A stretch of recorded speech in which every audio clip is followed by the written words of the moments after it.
Here's a record I've wanted to get hold of for a long time. It's you have to buy this one from America. There's not usually copies of this to be found in the UK, and it's a really clean copy as well. It's the Indiana poet James Whitcomb Riley. He was so famous in his day. He was known as the Charles Dickens of Indiana, and children used to come to his events.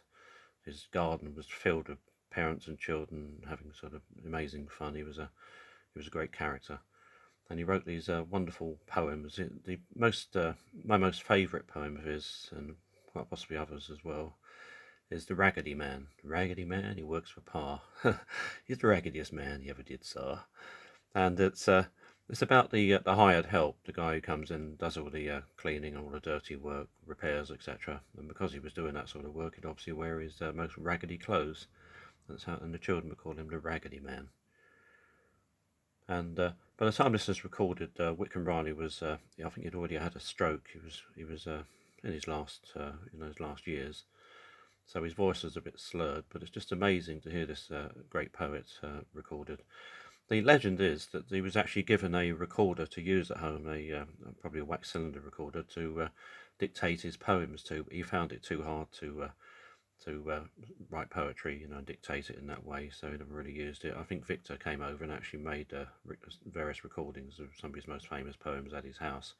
As I say, by the time he was recorded, he'd had a stroke and his voice was a bit slurred. But it's just so wonderful to hear this great man reading my absolutely favourite poem, The Raggedy Man. As I say, it's a really nice, clean copy of this one as well. And as I say, although it's up on YouTube, I don't think anyone's played it on the HMV 102 portable gramophone made on this side of the water in Hayes, Middlesex. Let's have a listen.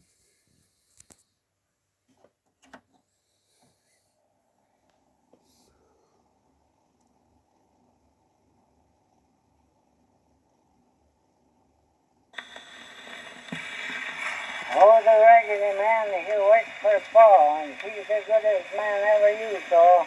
He comes to our house every day, and waters the horses, and feeds them hay, and he opens the sheds, and he's always glad when he drives out our little old wobbly cab. And then if our hired girl says he can, he melts the cow for Elizabeth Ann. Is he an awful good Raggedy Man? Raggedy Man. Why, the Raggedy Man, he's just so good. He splits the kindling and chops the wood, and then he digs in our garden too, and does most things that boys can't do. He come clean up in our big tree and took the apple down for me, and nothing do for Elizabeth Ann, and nothing do for the Raggedy Man. Is he awful kind Raggedy Man? Raggedy Man. And the Raggedy Man, he knows most rhymes and tells them if I be good sometimes. Knows about giants and griffins and hells, and the city can squeeze the fallers that tells. And right by the pump in our pasture lot, he showed me a hole that the youngsters got that lives way deep in the ground and can turn into me, Elizabeth Ann, or more, or poor the Raggedy Man. Baby, a funny old Raggedy Man, Raggedy Man. The Raggedy Man, one time, when he was making a little bolognese for me, said, when you're big like your pa is, are you going to keep a fine store like his and be a rich merchant and wear fine clothes, or what are you going to be, goodness knows?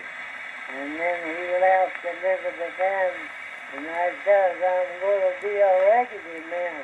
I'm just going to be a nice Raggedy Man. Raggedy, Raggedy, Raggedy Man.